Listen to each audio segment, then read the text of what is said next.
Some among them were potentially dangerous. Most were loyal. But no one knew what would happen among this concentrated population if Japanese forces should try to invade our shores. Military authorities therefore determined that all of them, citizens and aliens alike, would have to move. This picture tells how the mass migration was accomplished. Evacuation.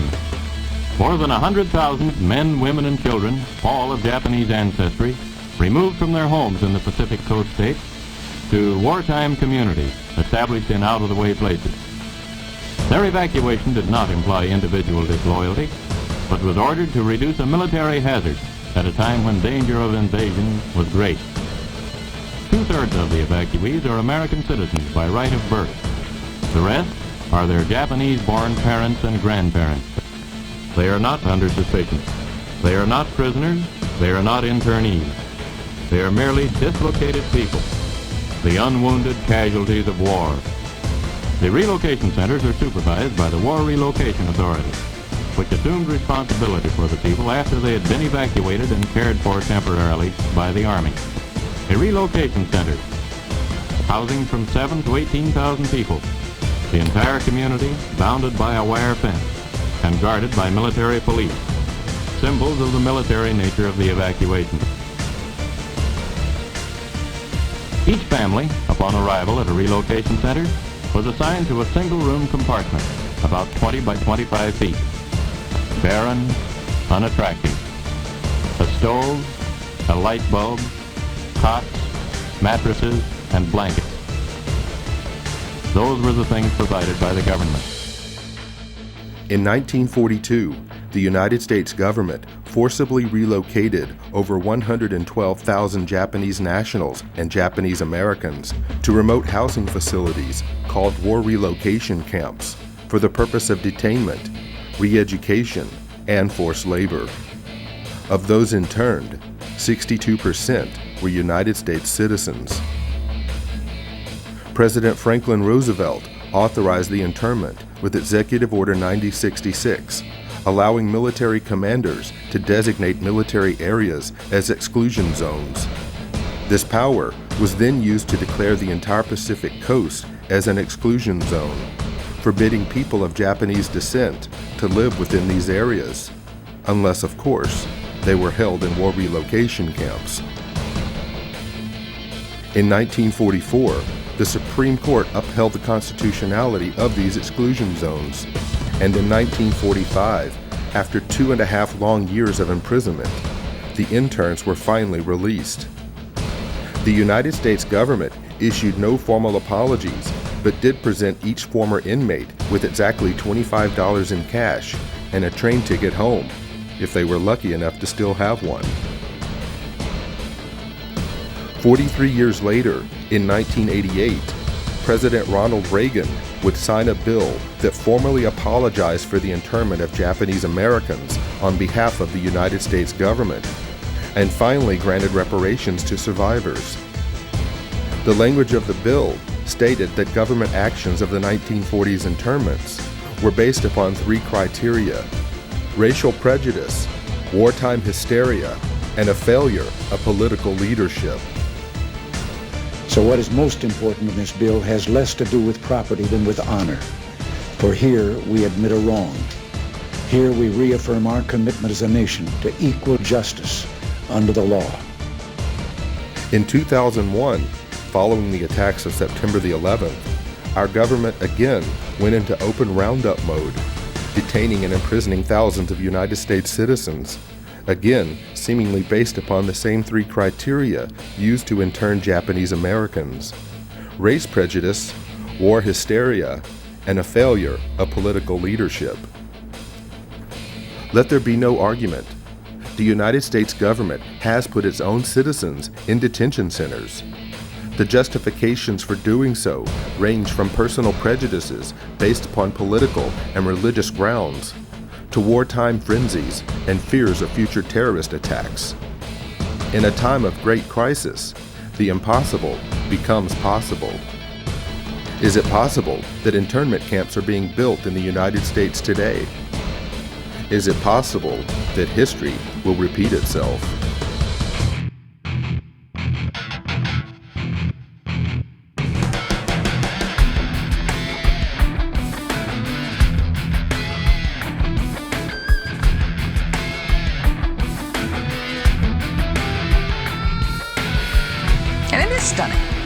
particularly to hear President Obama claim the power to keep people in prison indefinitely with no charges against them, no conviction, no sentence, just imprisonment.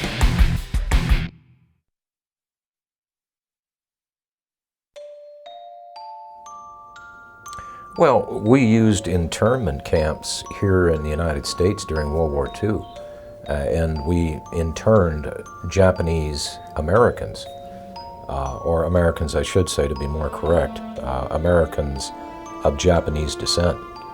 And these people were cordoned off for the duration of the war. Background checks could have been done. They could have been released or cleared out of those facilities.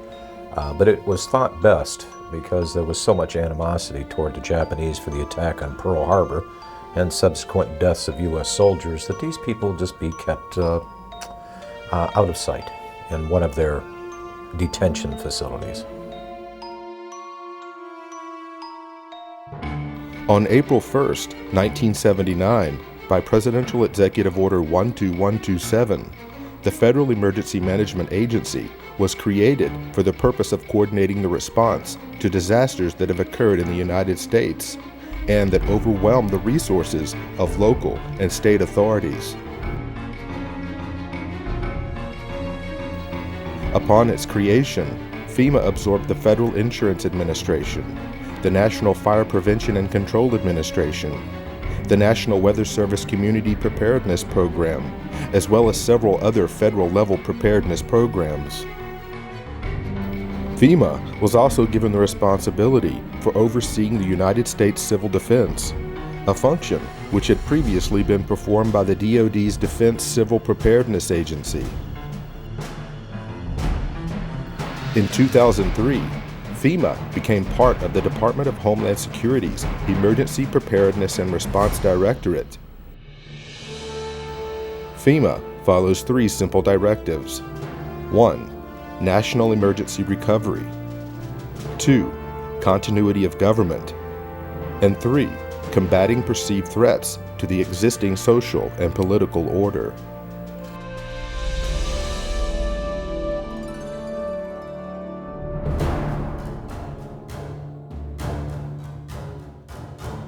FEMA's implicit objective to provide aid to victims of disasters changed under the leadership of President George W. Bush. Although some may argue, prior to the Bush administration, FEMA's reaction time for responding to and the handling of national emergencies was beginning to improve. But in 2003, President Bush would shift the focus of responding to emergencies in America by placing FEMA under the umbrella of the Department of Homeland Security, whose stated objective was and still is to protect our nation from dangerous people.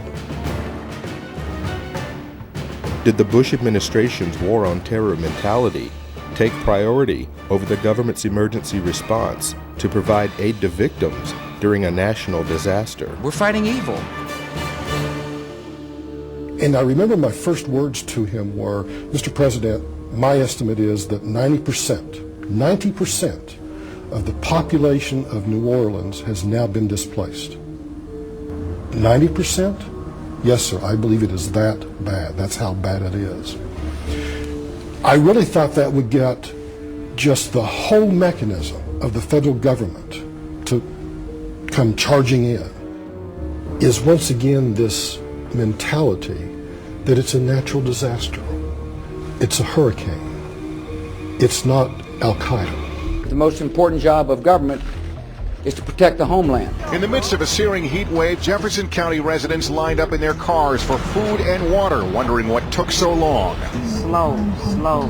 Everything is slow. The man who runs the county, Judge Carl Griffith, agrees, and in a meeting with President Bush this morning said FEMA's delivery of relief supplies was unacceptably slow. To save American lives, we must be able to act fast. A real distrust of the federal government, especially with the levee system, because now the Army Corps has pushed that date back now to 2011. It was supposed to be up by 2010. As requests for emergency assistance poured in after Hurricane Katrina, one applicant listed this as his address, the Greenwood Cemetery in New Orleans. FEMA promptly issued a check for $2,358 for rental assistance. That's just one of thousands of examples of of alleged fraud and abuse described in a new report by the investigative arm of Congress. Cost to taxpayers about $1 billion. The examples are so egregious that what they tell us is that FEMA didn't perform even basic checks to safeguard taxpayers' money. Well, today the outrage spread to Congress where House members accuse FEMA of a cover-up. 2 years after Katrina, 76,000 FEMA trailers are still being used to house families who lost their homes. Many of the trailers have high levels of formaldehyde, which can result in dangerous respiratory problems. 3 of my children began having severe nosebleeds several times a week. It got so bad that this past Tuesday I actually had to go to the emergency room. Several deaths may well be linked to toxic levels of formaldehyde gas. It is a sick organization. And it has totally lost the confidence of the people of America. Overnight, FEMA decided to stop issuing debit cards at Houston shelters, but almost no one there hoping for a card had any idea. Pile everybody up in the van and come up here and we can't even get what they said we was going to get. Even Houston's relief coordinators told FEMA a heads up would have been helpful. We just made sure everyone understood that every time they change their mind in Washington, D.C., it affects people here that are trying to deal with tens of thousands of people. We're talking about damage from Hurricane Rita last year, 2 devastated schools and kids and parents waiting for help. A few months ago, the folks at FEMA told the schools, one in Iberia Parish and one in Vermilion Parish in Louisiana, that they would get millions to relocate to higher ground. FEMA even helped them draw up the plans. And then FEMA took it back. Endless delays, he says, caused by FEMA, which just last week delayed money for rebuilding yet again. They're more worried about their own positions in FEMA, their own salaries, than the recovery process down here. There is a new hitch to report about those infamous FEMA trailers. After spending nearly $3 billion taxpayer dollars to buy them, it turned out many went unused, and now FEMA is unloading them at bargain basement prices while other people need them.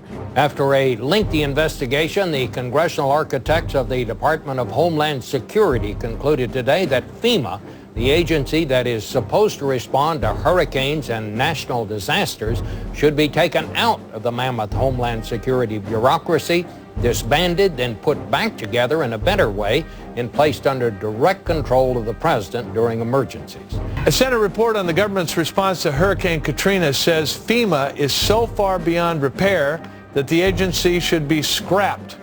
It said that agency failed in its view to anticipate and then respond to Katrina. FEMA is discredited, demoralized, and dysfunctional. FEMA is discredited, demoralized, and dysfunctional.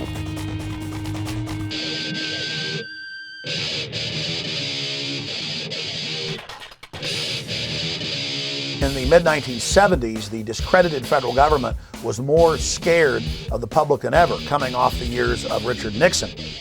And so 2 Cold Warriors inside the White House of Gerald Ford began to bring back some of the Cold War ideas of an executive takeover of the United States through a emergency federal agency. And those individuals were Donald Rumsfeld and Dick Cheney. And so really what we see being set up by Jimmy Carter in 1979 is just a continuation of federal policy to expand a federal takeover plan for continuity of government. And so that's what the Federal Emergency Management Agency was really set up for.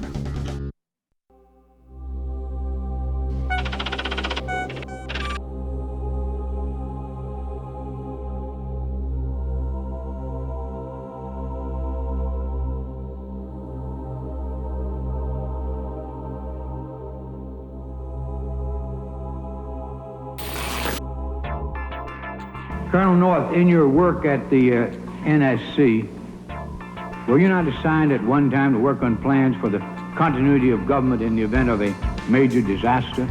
Mr. Chairman. I believe that question touches upon a highly sensitive and classified area, so may I request that you not touch upon that, sir. One of the programs that got exposed during Iran-Contra was Rex 84. And Congressman Jack Brooks, in those hearings, brought up the fact that in reality, FEMA was a cover for a huge continuity of government program in case the American people ever rebelled. And that was the architecture or the blueprint for the illegitimate shadow government to fully take over the functions of the entire federal government, suspend the Constitution, suspend the Bill of Rights, and arrest whoever they wanted to. And FEMA was going to control the camps that the people were going to be put into. And FEMA would be the main governmental institution with different directors over every agency. And now when you watch FEMA on television, it's always a colonel or a general or an admiral in uniform who's over the different departments.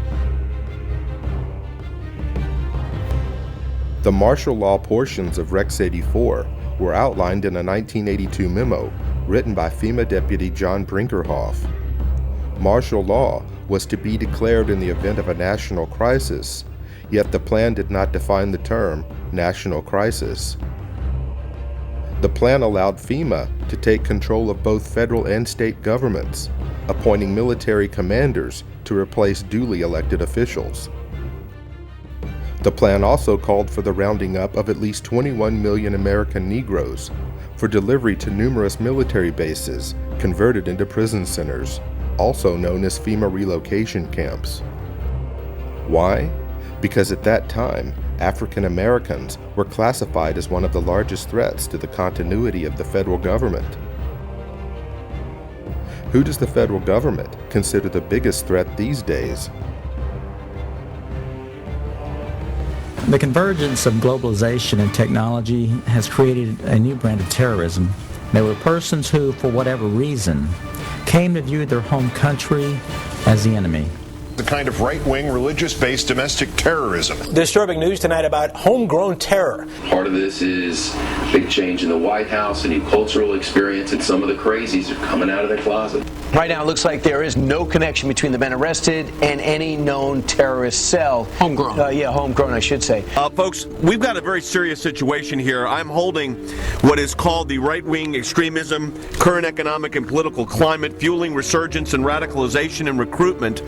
And in it, we talked about the fact that they define pro-lifers as domestic terrorists. They put this in a Department of Homeland Security document, this official assessment, now saying pro-lifers, people that believe in end-time prophecies, people that are opposed to the administration's position on immigration, those of us that are standing up for the sanctity of life and for the sanctity of marriage, all of those are now potential, and this is what they're saying, domestic terrorists. It's a terrorist next door that could be our bigger threat. They call people who believe in the sanctity of life, who believe in owning firearms, who believe in serving their country in the military and coming back, who are very concerned about the policies that this nation is embarking on, spending too much money, taxing too much. It's all listed right here. These are the domestic right-wing extremists. 1 million names under the watchful eye of the United States. America's so-called terrorist watch list has hit the record number, according to one of the country's most prominent civil liberties groups. That's a lot of people to keep track of. They're adding new people all the time. It's a secret list that you don't know really quite how one gets on, and you don't know how you get off. They're coming out and profiling huge groups of people. You know, if you voted for a certain political candidate, you should be considered a potential threat. And you couple that with things like the Patriot Act, where if you are a threat in their eyes, you can be held without access to judge, jury, and without access to a lawyer or even to your family. That's very concerning because we've watched our country go through and do this to brown people, you know, overseas. They're rounding up enemy combatants and they're putting them in camps and they are torturing them. That is a fact. We know that. In May 2007, President Bush signed the National Security Presidential Directive 51. The unclassified portion of NSPD 51 states that in the event of catastrophic emergency, a cooperative effort among the executive, legislative, and judicial branches of the federal government, coordinated by the president, will replace normal governmental procedure. Most Americans would agree that it would be prudent to have a plan to provide for the continuity of government. They have such a plan. They introduced a little sketchy public version that's clearly inadequate and doesn't really tell us what they have in mind. But they said, don't worry, there's a detailed classified version.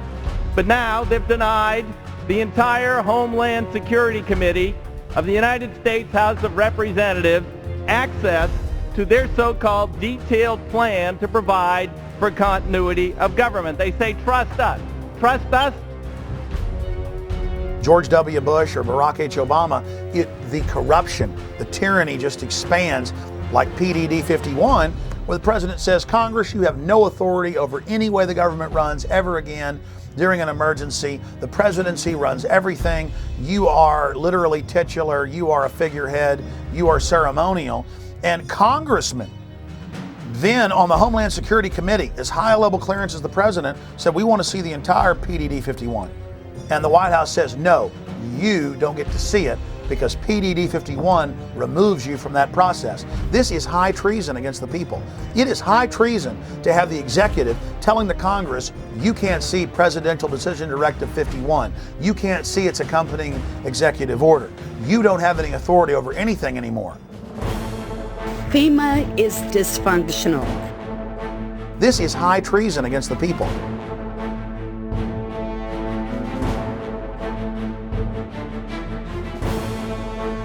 The FBI's counterintelligence program was a series of covert and often illegal programs conducted by the United States government and aimed squarely at investigating and disrupting dissident political organizations within the United States.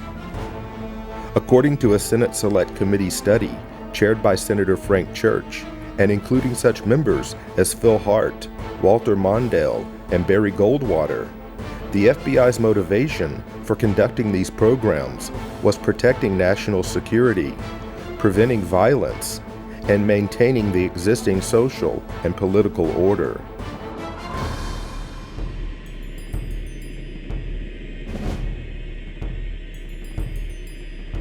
Targets included the Black Panther Party, the Ku Klux Klan, communist and socialist organizations, as well as nonviolent civil rights organizations, anti-war groups, and a broad range of organizations lumped together under the title New Left, which included groups labeled for intensified attention, such as the Southern Christian Leadership Conference, the Student Nonviolent Coordinating Committee, and Congress of Racial Equality. Over the course of 4 presidential administrations, FBI Director J. Edgar Hoover ordered FBI agents to expose, disrupt, misdirect, discredit, or otherwise neutralize the activities of these movements and their leaders. Speakers, teachers, and writers, even individual student demonstrators with no group affiliation, were all fair game. Individual case studies revealed that the FBI was successful in preventing the distribution of books, newspapers, and periodicals. They prevented groups from forming and disrupted peaceful demonstrations and large anti-war marches, as well as denied groups and organizations facilities to hold meetings and conferences. According to attorney Brian Glick in his book War at Home, the FBI used 4 main methods for their counterintelligence program. Number 1, infiltration, getting agents on the inside in order to undermine trust and scare off potential supporters.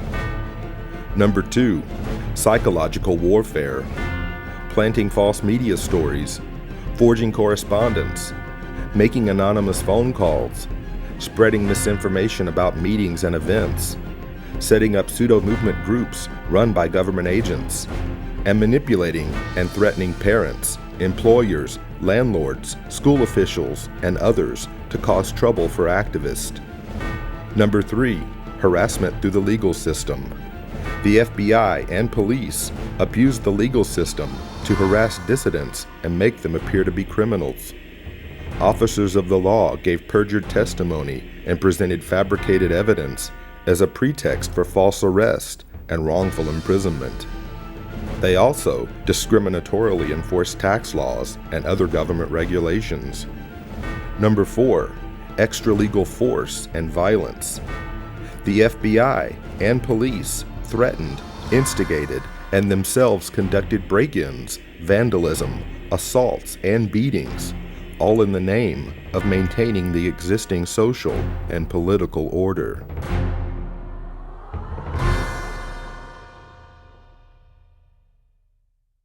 Increased security for 4 New Jersey Supreme Court justices after their home addresses were revealed in a webcast by a self-proclaimed white supremacist.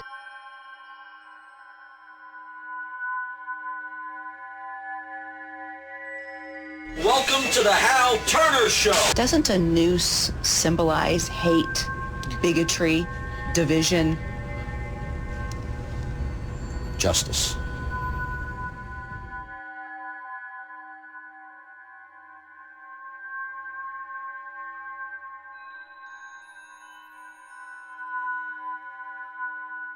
Who are you? Where are you calling from?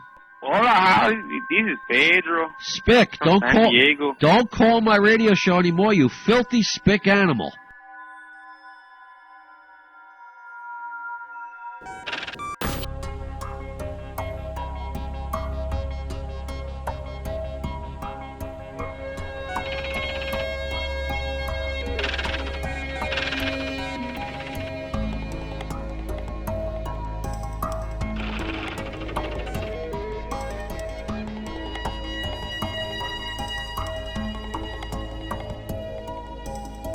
People were being profiled and stopped if they had certain kind of bumper stickers on their car, like a Ron Paul bumper sticker or a Chuck Baldwin supporter. And as you read the Make report, bits and pieces that were lifted right out of the Project Megiddo report back in 1999 by the FBI, describing what terrorists were, how law enforcement could identify potential terrorists. And I can remember back in the 90s, the FBI was doing an education program with local law enforcement, and what they had was a trifold pamphlet. Again, this was not meant for public consumption, only to be passed around amongst the rank and file in the police. It ran through the list of what a potential terrorist might be or what they might prescribe to. And the list is kind of interesting. If you were a supporter of the Constitution, if you're an ardent supporter of the Second Amendment, or even if you were a person of deep religious conviction, you might be a member of a certain cult. And going back to Project Megiddo, it's all basically the same thing. That if you have any strong beliefs in anything, that you could be a possible threat. You could be a terrorist threat against government structure. In Missouri, a new document meant to help Missouri law enforcement agencies identify militia members or domestic terrorists has drawn criticism. The February 20 report, called the Modern Militia Movement, mentions such red flags as political bumper stickers for third-party candidates, such as Ron Paul, who ran for president, talk of conspiracy theories such as the plan for a superhighway linking Canada to Mexico, and possession of subversive literature. So the state police of Missouri have been told that if you see a car with a bumper sticker that opposes the so-called creation of North American Union, the superhighway, that you are probably following a militia member, that you are following an anti-government radical. If you see a car with a bumper sticker that says Ron Paul for president, you might be dealing with a violent radical. Exercise extreme caution.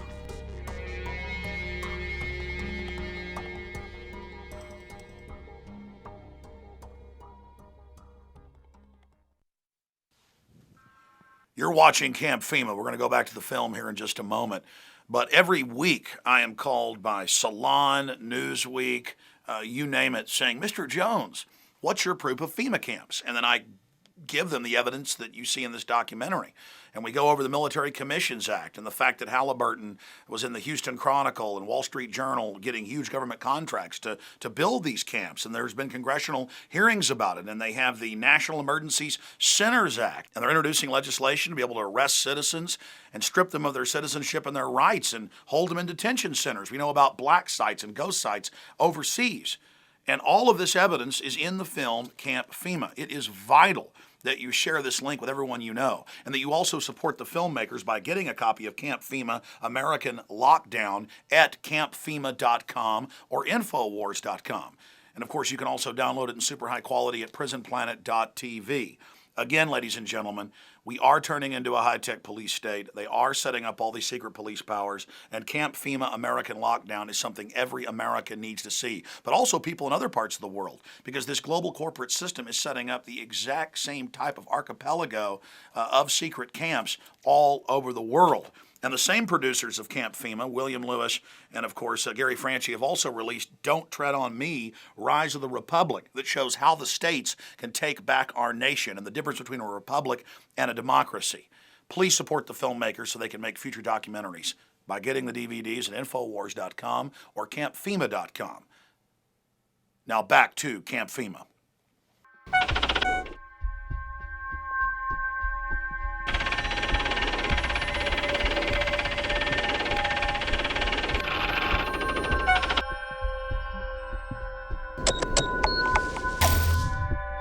We do know that 28% of their funding comes from the Department of Homeland Security. This is not the first time that a report has been issued to Missouri law enforcement and surrounding fusion centers in other states by the MIAC Center. This right here is a stack of every single one of the MIAC reports that has been drafted. MIAC Alert, Constitution Rangers, June 7th, 2007. You've got the Black Separatism Bulletin, November 4th, 2008, American Radical Islam Converts. Here's the MIAC Strategic Report dated 11/28/2008 on the anarchist movements. You've got it on the Modern Committees of Safety, Voice of the People, or Militias in Disguise. That's January 9, 2009, which came out right before the infamous MIAC Strategic Report on the Modern Militia Movement. So they've been producing these documents for quite some time.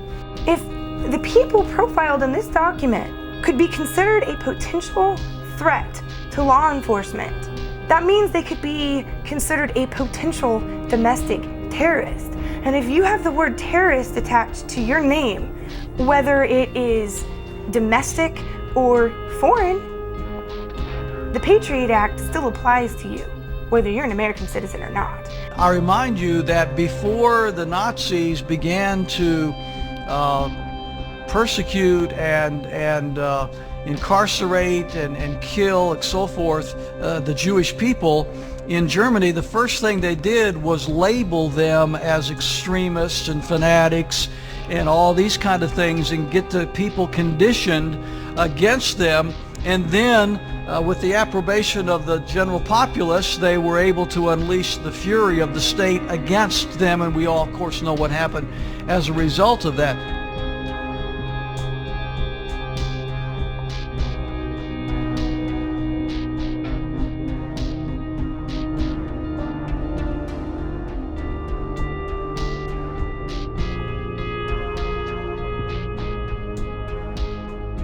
Is that the face of a terrorist that they had to know where that cash came from? Again, it's turning more into fascism. It's one thing for them to make sure you don't have a gun or a bomb in your pocket. It's another thing for them to not like a book. This shows you the danger of profiling. Maybe he was profiled because he had a Ron Paul bumper sticker. An anti-tax demonstration is scheduled for downtown's Keener Plaza April 15th, but charges are flying that one of the organizing groups is an extremist anti-government group. The Southern Poverty Law Center and the Anti-Defamation League have their own opinions about the Constitution Party. I think we'd consider it a fringe right-wing political party that we consider to have extremist roots. When we talk about the New World Order, it is mimicking, if not duplicating, language that comes out of organized white supremacy. The elites have said that they want to have a final revolution, that they know the public's going to revolt against them, so that's why they've scientifically set up the surveillance grid, the cashless society. This whole continuity of government system is designed to suppress and control the people of America. Northcom, the Pentagon, the military are all announcing their number one job now is fighting the American people. They're saying the number one terror threat is veterans and gun owners and conservatives and libertarians and Ron Paul supporters. And I've been sent secret Army documents. We call the phone numbers and they're accurate and real, where I'm being watched at In the Fed protest, where we peacefully go out and demonstrate. And now even the ACLU has written letters saying, why is the Pentagon watching U.S. citizens? Why are you listing any protest as an act of terrorism? The real terrorists are the people that have hijacked our nation that would dare say the First Amendment is terrorism.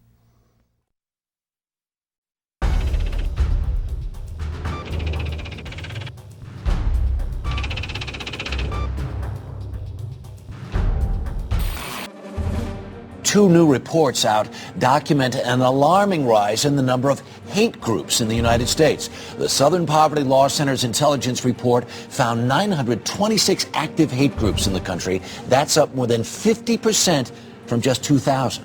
Morris Dees is the founder of the Southern Poverty Law Center. He joins us from Montgomery, Alabama. Good morning, sir. Your report dovetails with a brand new report from the Department of Homeland Security claiming basically the same thing. And they say part of it is because of the election of President Obama. Other part of the responsibility goes to the deteriorating economy.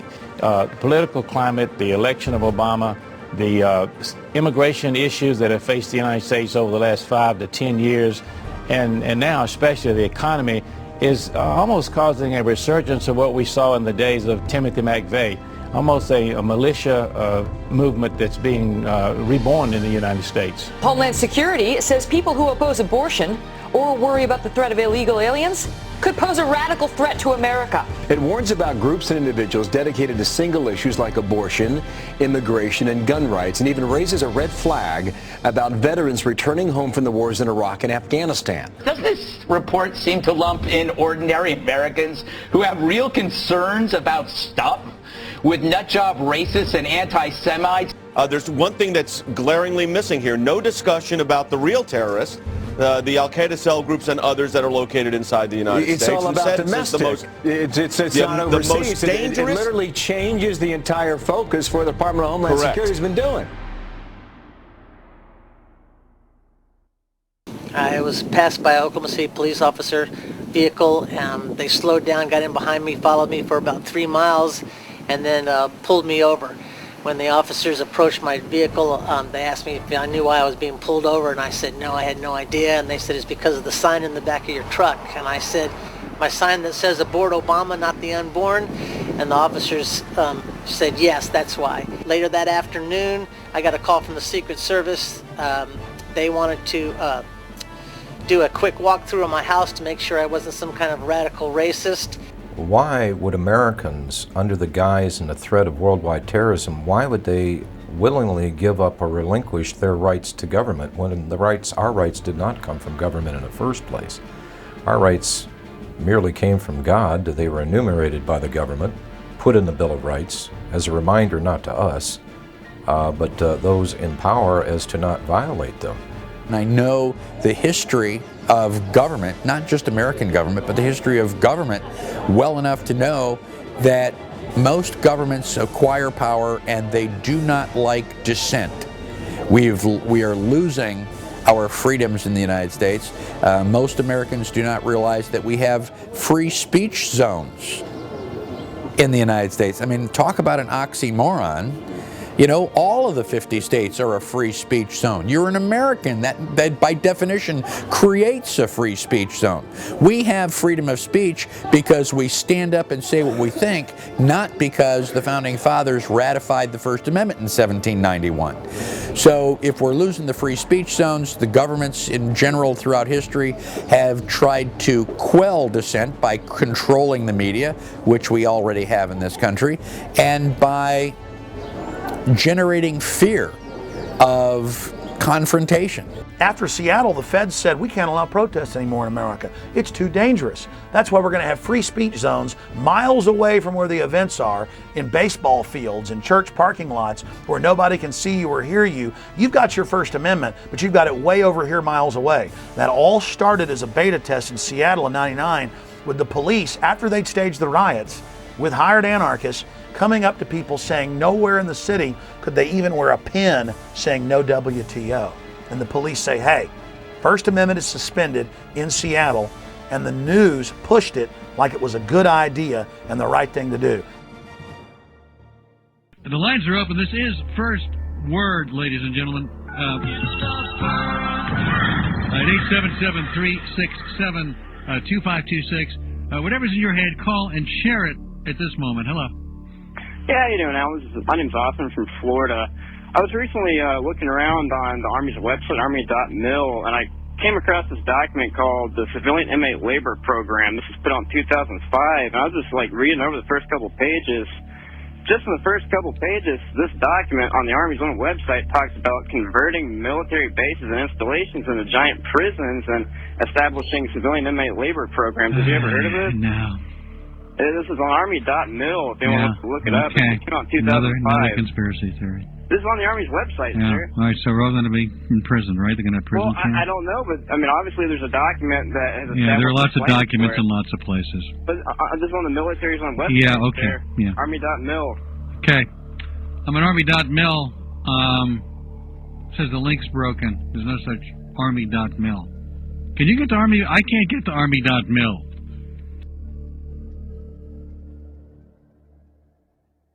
Army Regulation 210-35. Now, this was set up in 1986 secretly. And for 10 plus years, it was secret. And in 1997, Bill Clinton declassified this, and we were the first major radio show to cover it.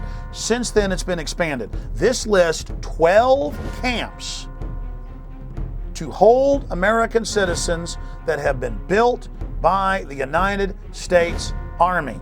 And ladies and gentlemen, some of these facilities have U.S. citizens in them now. But it's all being done administratively. To beta test the Army running camps, they did deals with the federal government and now states to take prisoners convicted in the civilian courts and to then stick them on U.S. military bases administered by the Bureau of Prisons but operated by the U.S. Army. So see, they're taking state and federal prisoners and sticking them under Army control and building these civilian inmate labor camps all under Rex 84 right out in the open, and no media will ever touch this.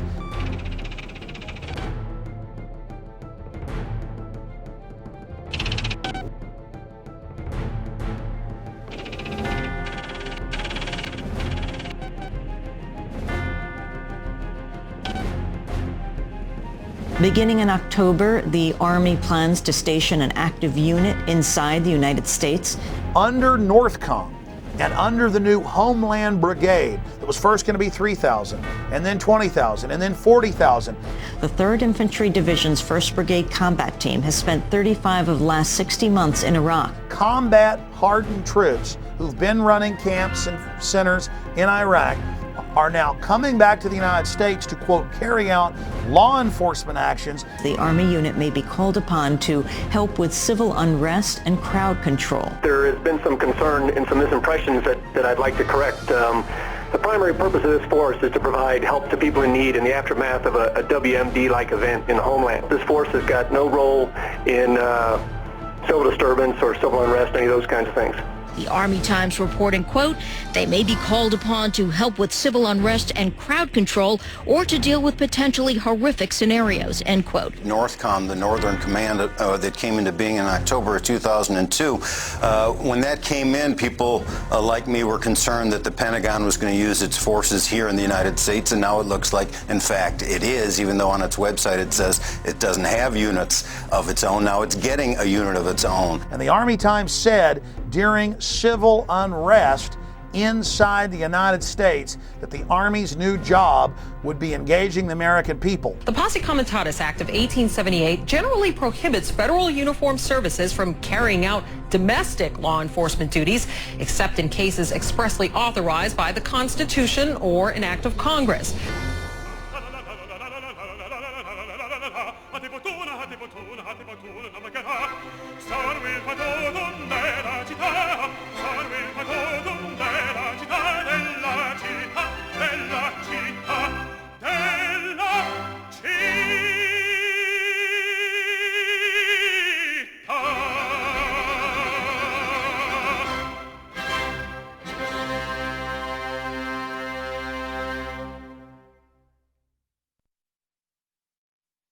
They can't just come in and say, you know, I want to see everything in your car, I want to see everything in your house, I want to go through your computer. You either have to voluntarily hand that over to them, or they have to have probable cause and get a warrant to do that.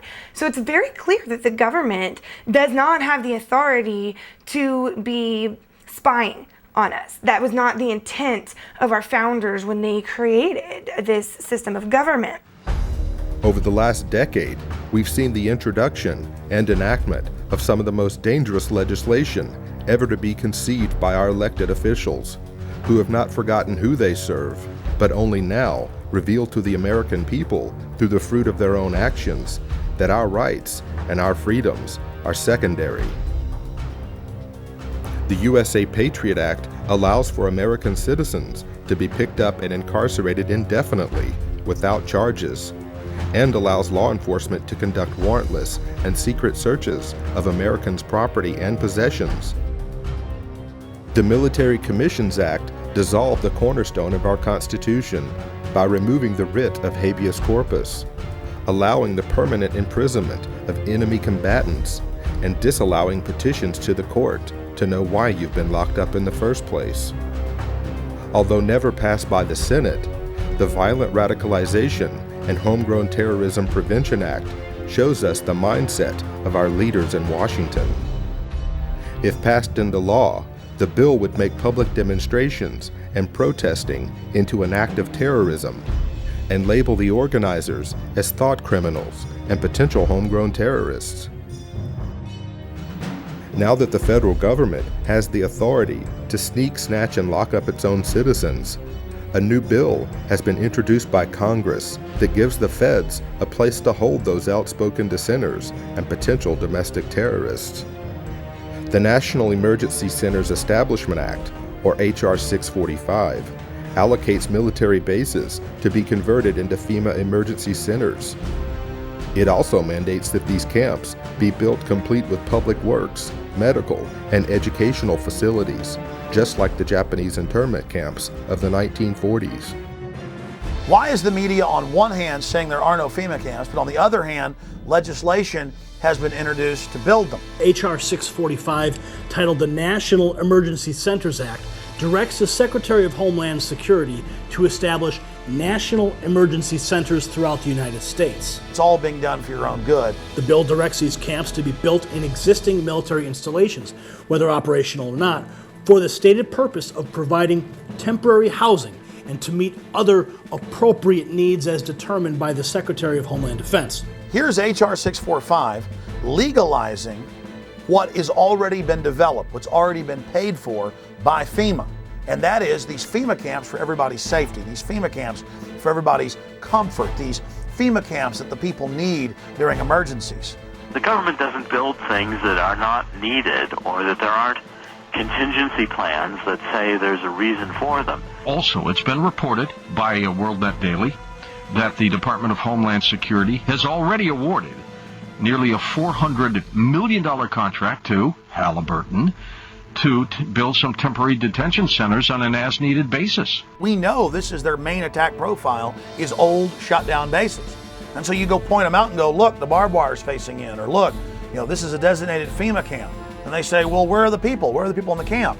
The point is, it's a designated facility for that. Conceivably, these are the kinds of camps that could be used for political dissidents, just like occurred in Nazi Germany. I got a feeling in the next few years that you may start to see some American citizens end up in these camps for questioning the government. The president can declare a national emergency, and it can be anything. It can be a hurricane, or it can be political protests or civil disorders like we saw in the race riots.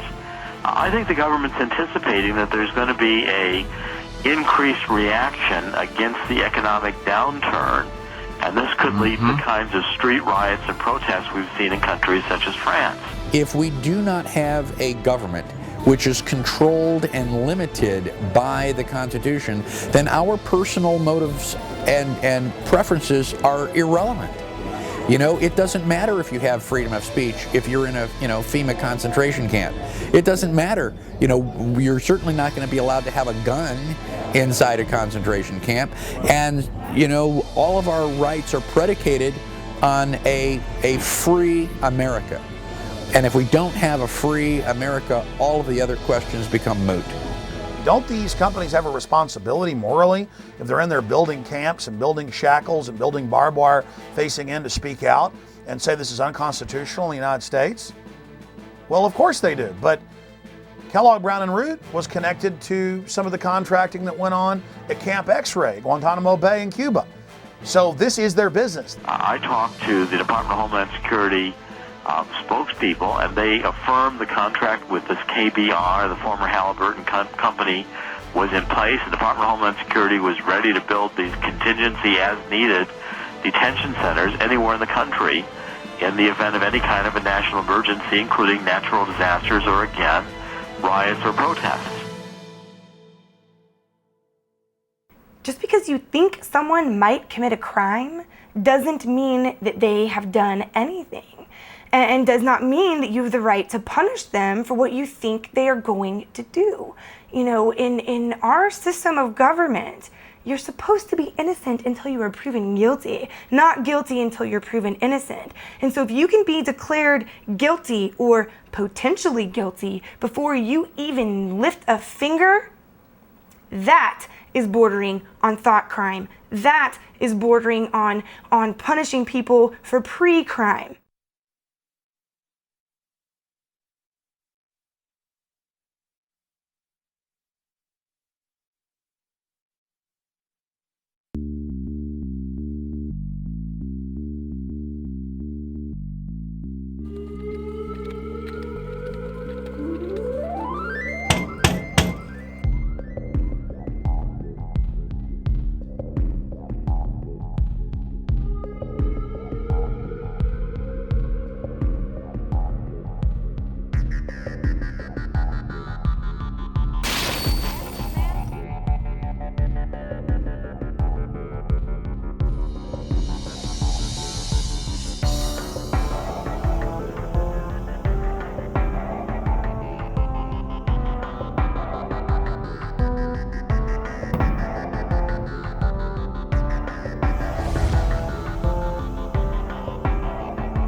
I never understood these words before the thought police showed up at my front door.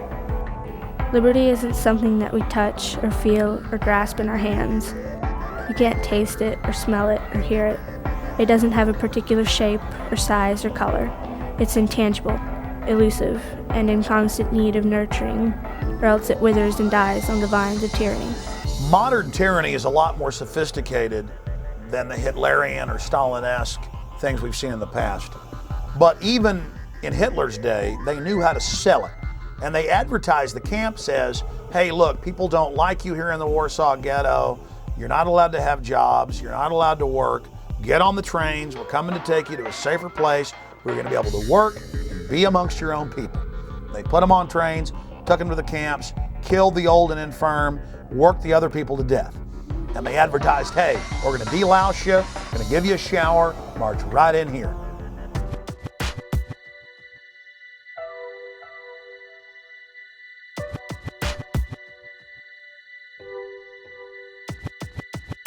You have arrived at Sobibor. You are in eastern Poland. This is a labor camp. We have brought you here to work. You will work hard, but hard work is good for the soul. So in reality, we are your benefactors. You will be housed, you will be fed. All we ask is your cooperation. If you do your job, you will have nothing to fear. You will be given postcards. Write to your relatives, friends, to tell them that you have arrived here safely. We will mail them for you. Unfortunately, there have been reports that typhus has broken out at several labor camps. We do not want typhus at Sobibor.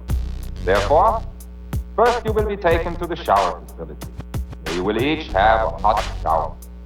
Naturally, men and women will shower separately. Women will have their hair cut short before they shower.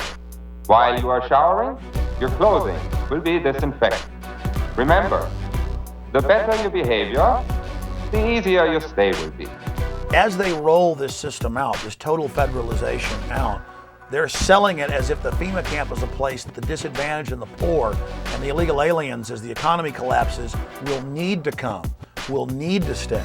Now, in this more modern, sophisticated system, they're going to advertise the camps. They're going to show people getting the free concert, with a rock and roll star, or the Sunday night movie, or the free medical care, and they're going to be beating down the doors to get in the camps. Another way is to have an economic collapse that's fabricated. Okay, you cut lending from banks. Nobody has any money anymore. The economy tanks. Okay, then you've got massive people homeless everywhere. Then there's a problem. Economic collapse.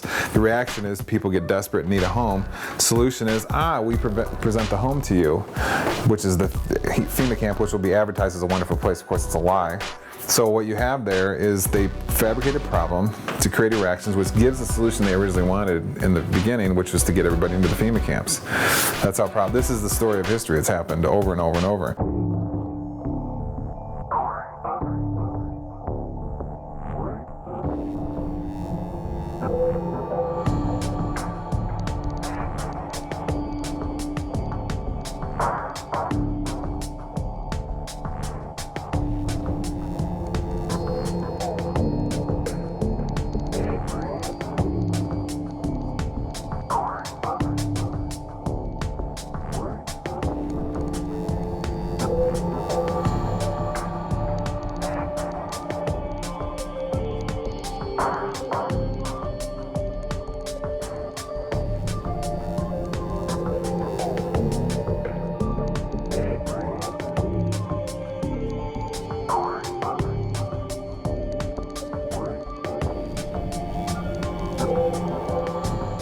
If you can detain people, I would call them quasi-concentration camps.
In 1999, American citizens were put in the Sandpoint Naval Brig outside of Seattle, Washington, and the news reported that FEMA was in control of the operation and was using the closed naval base as a mass prison.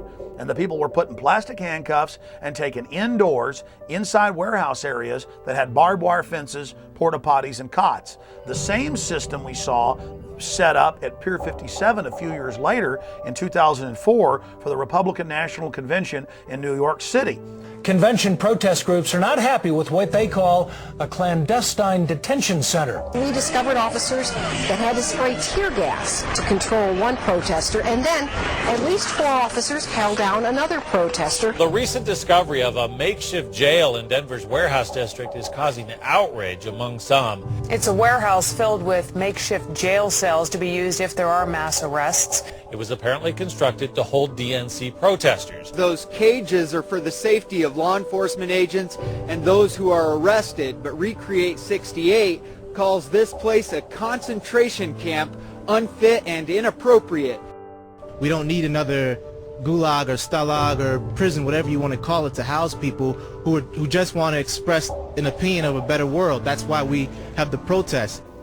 This lot sitting right next to where we're filming right now, it's fairly big, comprising several acres. That itself we readily turned into a holding area by virtue of some concertina wire, some observation guard post, and a security ring. Doesn't take much. It can be a sports arena. It could be abandoned airports. It could be abandoned military facilities. Any place that you could set up a security perimeter could be used as a temporary internment camp.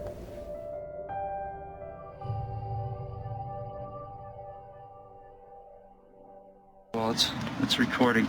We got a Fema RV thing right over here. I don't think that's a pig, dude. I think it's a security guard. Yeah, but why is a Fema RV parked in front of the mall? In front of the mall? In front of the closed part of the mall. That's real weird. Dude, look, it says Department of Homeland It's Security. the Department of Homeland Security parked in front of the mall? In front of that closed part, though. Can you go? No, you can go in there. What kind of... Why do we need Homeland Security at the mall? No. Do we need Homeland Security right here? Look, it says it right there. That says U.S. Department of Homeland Security. And why are they parked in front of the mall? Oh, man, that's what I want to know. What are y'all doing here? We just thought. I just want to know. I want to know what y'all are doing here. Step outside, please. Will you tell me what's going on? I will be more than happy as soon as you step outside. Sure. Is there a reason you're doing that? We just saw the FEMA cam, and I thought y'all were part of the. Is there some sort of emergency, or what's going on? The mall had already been shut down. Or not the mall. This store had already been shut down. But Is there some reason why FEMA's here, though? in case Ike hits. In case Ike? In case what? Called him. He's not. Dude, you're just a security guard. I'm Yeah. a security guard. Don't say Yeah, that. I'm sorry, we're part of an organization that is just making sure everybody understands what's going on these days. And I don't understand why y'all are here, though. Well and fine. I still didn't explain why y'all are I'm here. not going to. Okay, just don't step. So back. what kind of operations are going on inside? Have a good night. Just tell me what kind of operations are going on inside. They built the temporary detention center. It was about 780 beds that have really made a difference. We still have a long road ahead of us, but FEMA's going to stick with us, and I know we'll make it. It's a $37 million facility. It was built in Indiana. It was modeled off of a modern facility in Michigan. It originally was designed in the States and brought down here in sections, so we put it together like one big Lego piece. Then people started noticing on the backs of flatback rail cars these little 1- and 2-person mobile concrete jail cells. And those indeed have been manufactured by the tens of thousands and purchased by the federal government and local governments. And they've been stockpiling on county, city, state, and federal land hundreds and hundreds and hundreds per site of these little mobile concrete jail cells. So there certainly is a buildup of that type of equipment.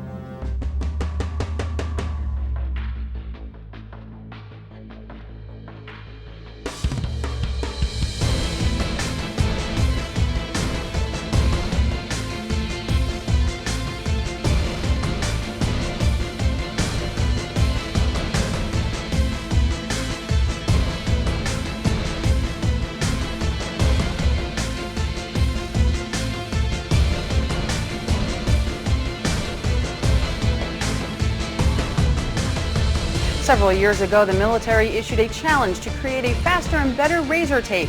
They wanted a barrier that would be at least 50 inches taller than the standard fence and one that could be deployed faster than 30 man-hours. Ulster County-based Cobra Systems is getting ready to ship the first batch of its express razor wire to the U.S. military. The system allows soldiers to lay hundreds of yards of wire from the back of a vehicle in just a few moments.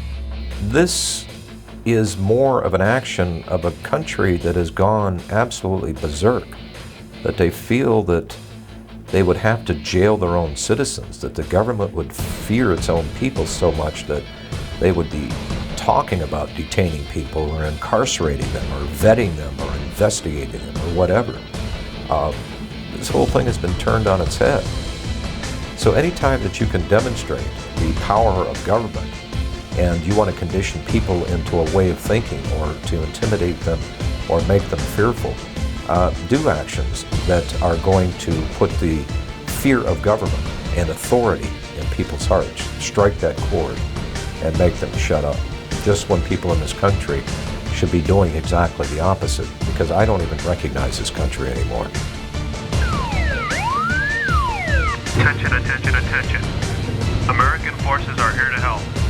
Remain calm. We will not tolerate civil disobedience.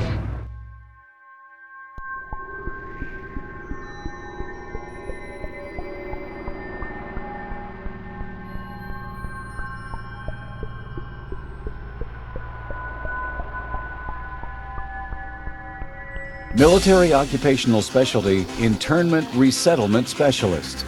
This MOS plays an integral role in providing a uniform system of handling prisoners and detainees. Trained as internment resettlement specialists to control and supervise detainees to ensure their humane treatment.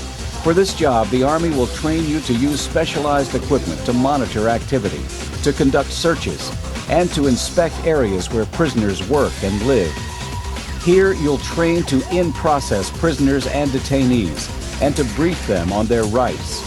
After your initial entry training and advanced individual training, you'll work long hours, day or night, in a garrison or field environment, where you may practice emergency procedures, detect and confiscate contraband, and escort prisoners outside the facility.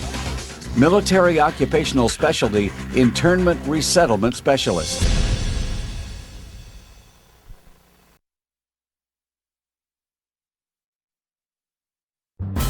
The burden of service has fallen almost exclusively onto the backs of our military.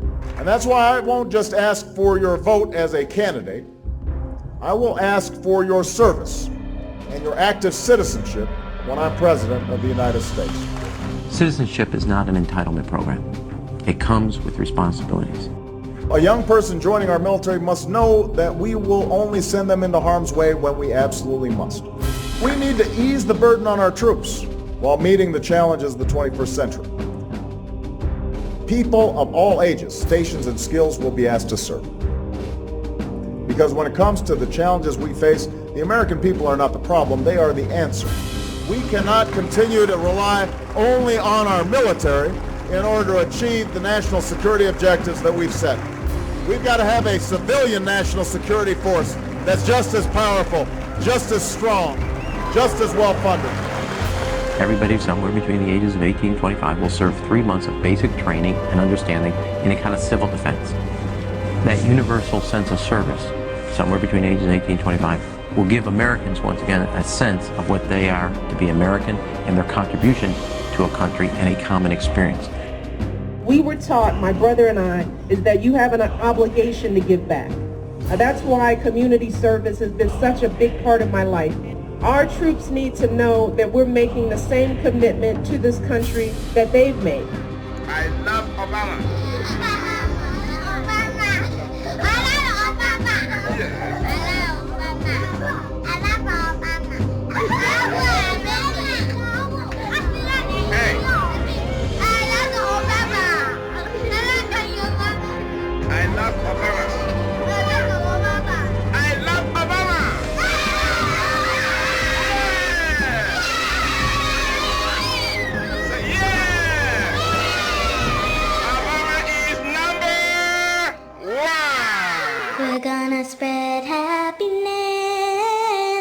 We're gonna spread freedom.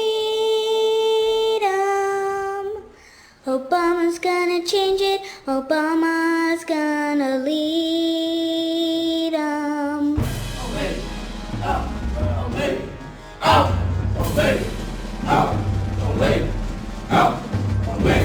Since then, even the New York Times has reported that they're training the Boy Scouts now with Homeland Security to, quote, take on disgruntled veterans and gun owners in, quote, seek and destroy operations. And they had photos in the New York Times of these kids dressed up in Homeland Security outfits going after veterans and gun owners. Stalin said, give me somebody before age 7 that can turn them into anything I want. So that's why there's this push. Get the kids into the school system. Get them to not follow evidence. Get them to only do as they're told. Get them to be little robots. Get them to think it's normal to march up in lines and act like little soldiers and so forth. And then later in life, they'll never know the difference. Everybody has to get rid of the idea that they're an individual. They have to understand that we all have to work in the group for the collective, for the good of the whole.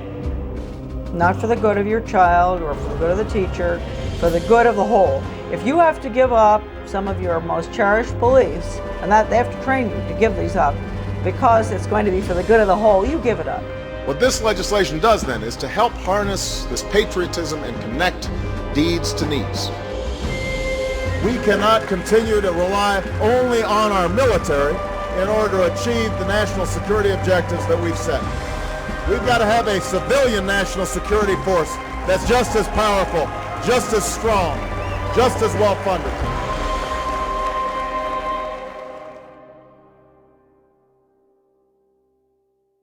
They've been turning on the American people and working against our interests for a number of years.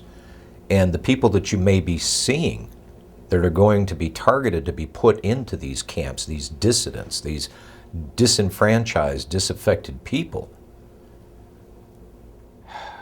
the government would never, ever turn on the American people. They would never create a situation where they were so displeased with their government that the government may be forced to throw these people in concentration camps. They'd never do that, would they? My name is Sam Ozaki. I'm a native-born American citizen, Los Angeles, California, along with about 120,000 other persons of Japanese ancestry when Franklin Delano Roosevelt signed Executive Order 9066.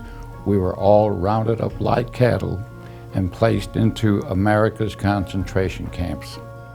They had designated areas where people would report, and they were transported by bus to they called them assembly centers. They didn't have facilities to house 120,000 persons, so they took over racetracks, fairgrounds, places like that. Work in the camp was slave labor. In fact, they had us making camouflage nets for the United States Army. Now that was absolutely slave labor. Later on, I said we should all have refused to work and then let the Army and the government come in and do all the chores that had to be done. But as I said, we had lost all our, not only our life and liberty, but also our finances. You know, when you think about it later on, we were not much better than Hitler. On the other hand, we have to say that at least we were not gassed and murdered like the thousands that were killed, millions really, in Europe. Although I have to say that there were at least 10 persons shot and killed by American guards simply because they got too close to the barbed wire fence that was surrounding the camps. Native-born American citizens like myself were denied life, liberty, and the pursuit of happiness in total violation of all the Constitution, the Bill of Rights, and so forth. Every morning the children would stand up, face the American flag with liberty and justice for all. You know, psychologically, it really affected us. That's why, for example, I mentioned earlier on that there were many parents who never even told their children that they had been in concentration camps because they were ashamed. We should not be ashamed. It was the United States government that should be totally ashamed of their behavior and putting 120,000 persons of Japanese ancestry in America's concentration camps.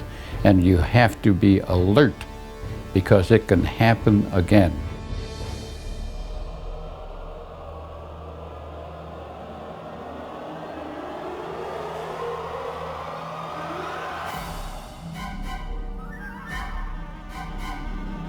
If we look at American history between 1942 and 1947, the data that was collected by the Census Bureau was handed over to the FBI and other organizations at the request of President Roosevelt, and that's how the Japanese were rounded up and put into the internment camps. I'm not saying that that's what the administration is planning to do, but I am saying that private personal information that was given to the Census Bureau in the 1940s was used against Americans to round them up. I think there is a point when you say enough is enough to government intrusion. And you had mentioned this earlier, 28 pages. I have the survey right here, Glenn. This is the 28-page survey. This is the short form that every American will get next year. Does the federal government really need to know our phone numbers? Do they really need to know, like you said, the date and time that we leave, mental stability? You know the one question that's not on this survey, Glenn?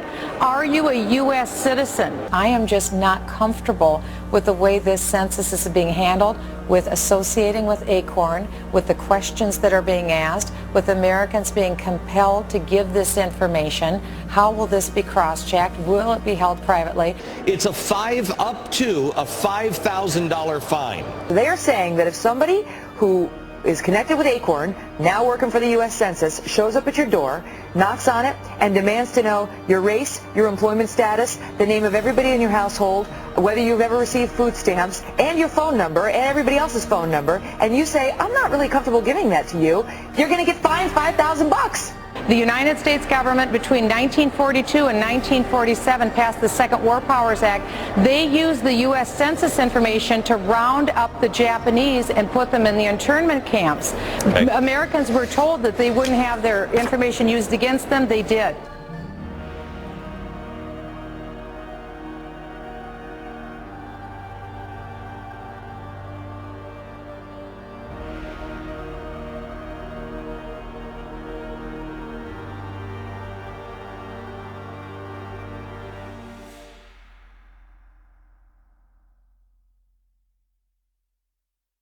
Well, one of the things that we're fighting here in Oklahoma City, we have a radio show called Radio Free Oklahoma, and we try to get the information out about the upcoming swine flu vaccines.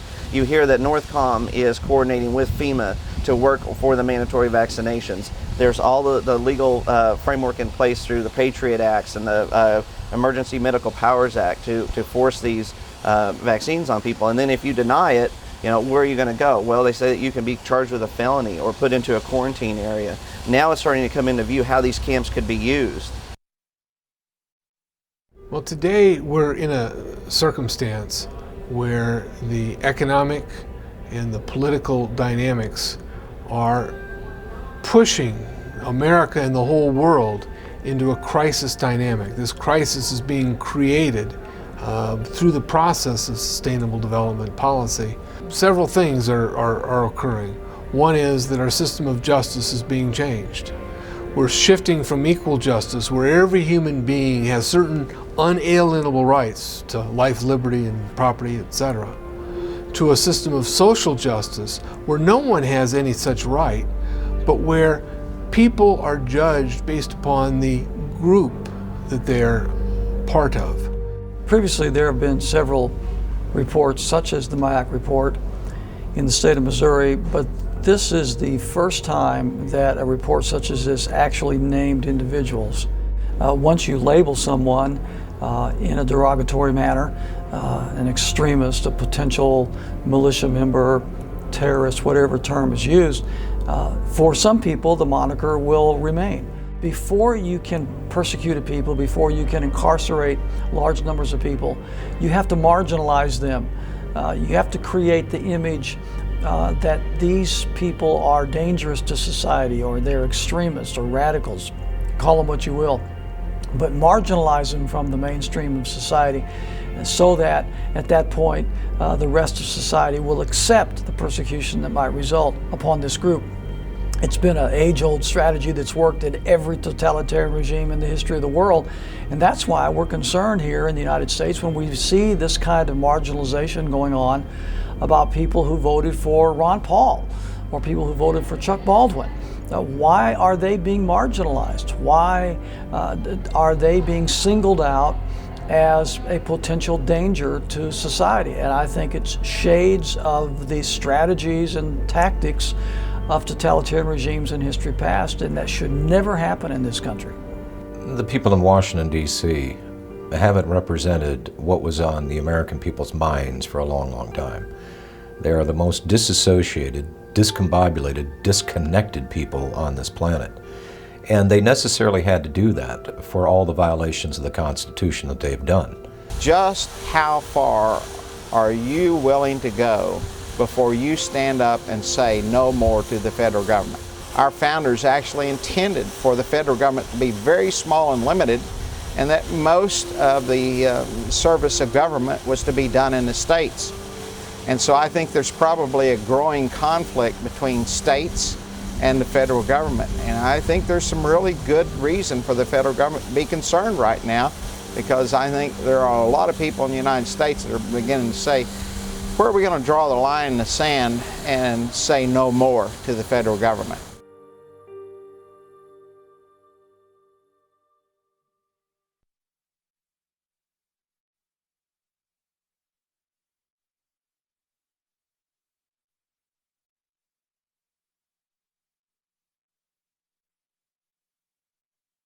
Every generation faces tyranny. Every generation faces corruption, and is forced to stand up against it or become enslaved. Our ancestors fought and died so that we'd have the little bit of liberty we have now. It is a sacred treasure. And from liberty comes all prosperity. The human race is depending on all of you out there that are seeing this information to educate yourself on the facts presented in this film and then to take action. We've got to forget about Washington, D.C. I think Washington, D.C. is too far gone. It's a cesspool of iniquity. I think it's totally and thoroughly corrupt. It doesn't matter which party you put in charge of the White House or Congress, nothing of substance changes. I really think the power and strength of the people rests where it always has rested, and that is with the states.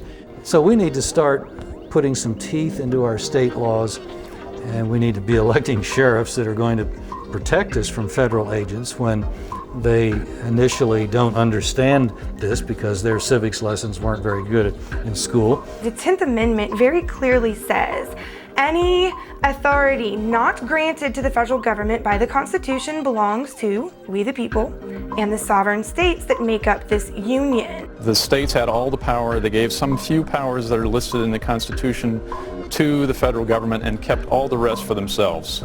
Well, my first guest works for the people of Oklahoma, and he's trying to do right by them. But he believes it's kind of hard to do that when the federal government keeps butting into the state's business. And now he's working to pass a bill in the state of Oklahoma that would declare state sovereignty from the federal government.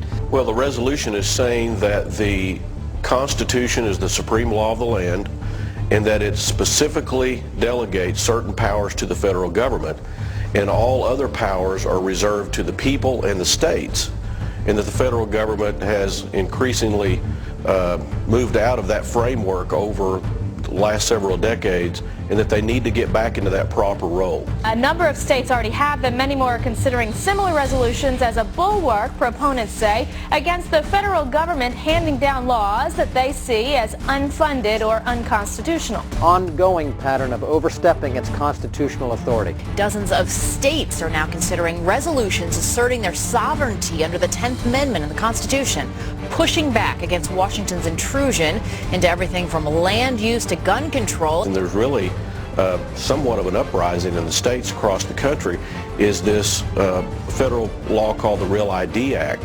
Texas appears ready to declare its sovereignty again. A resolution doing just that has the unabashed endorsement of the state's governor. I believe the federal government has become oppressive. I believe it's become oppressive in its size, its intrusion in the lives of its citizens, and its interference with the affairs of our state. The bill, H.C.R. 50, is currently in Texas's House. It reasserts the constitutional guarantee of the 10th Amendment. We need to focus on our state government. We need to focus on our state legislators, the governor's mansion, the state Supreme Court, the sheriffs at the state and local level. All these agencies need to be the focus of freedom-loving people. And if you do treasure the notion that your rights are unalienable, meaning imbued in you by our Creator, and you want to defend the American circumstance, the only way we can effectively battle the Agenda 21 protocol is to do it locally. We have the checks and balances in the states to be able to maintain the freedom of our people. You get involved in your local area. I mean, that's where you can affect the most change. I don't know why we have FEMA. I don't see anything about a FEMA in our Constitution. I think it should be eliminated. We're fighting tyranny. We're standing up for liberty. We're the good guys. We have the moral high ground on our side. All you have to do is get started. Take that first step, and then you'll find that you get this momentum, and you can't stop it. We are the government. Do whatever you can to get involved and get to know what is happening in your state. Are they watching people in your state and sending information up to FBI and Homeland Security? Are you going to be profiled in a report issued by your state?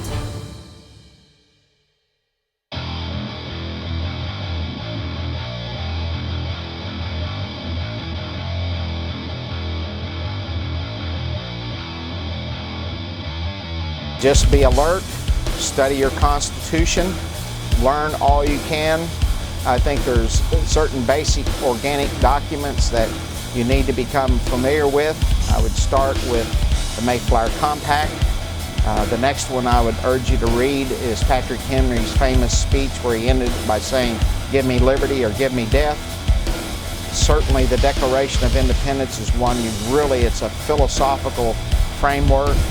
The Constitution came along after that to be actually the blueprint or the framework of a building built upon the ideas espoused in the Declaration of Independence.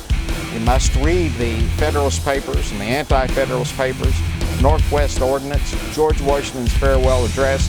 These are the organic documents from which we came, and it basically expressed who we were when we attained to greatness. It's who we need to go back to. On top of that, there are many other really important books to read to understand your enemy. And I would suggest The Shadows of Power by James Perloff, Creature from Jekyll Island by G. Edward Griffin. Another one actually written by one of the enemies, in my opinion, is Carol Quigley's Tragedy and Hope.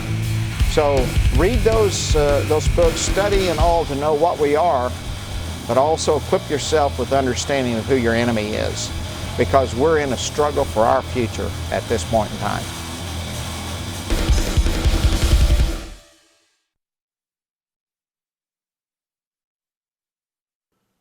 Thank you for watching Camp FEMA American Lockdown.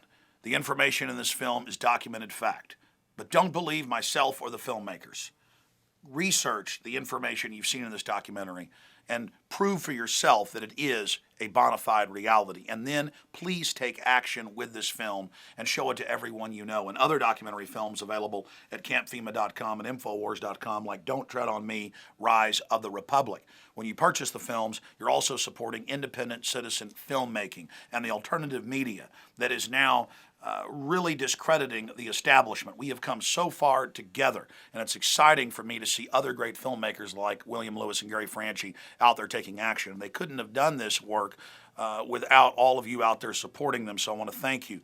If you want to get involved in Gary Franchi and William Lewis's organizations, you can visit the website restoretherepublic.net or takebackwashington.com to get involved with other patriots in your area in our fight to restore our constitutional republic and to remove it from the control of the offshore criminal cartel known as the New World Order. I would also encourage you to visit Infowars.com and PrisonPlanet.com, my news websites, and my syndicated radio broadcast, because we are continually covering the latest developments in the battle against the globalist. Thank you for watching Camp FEMA.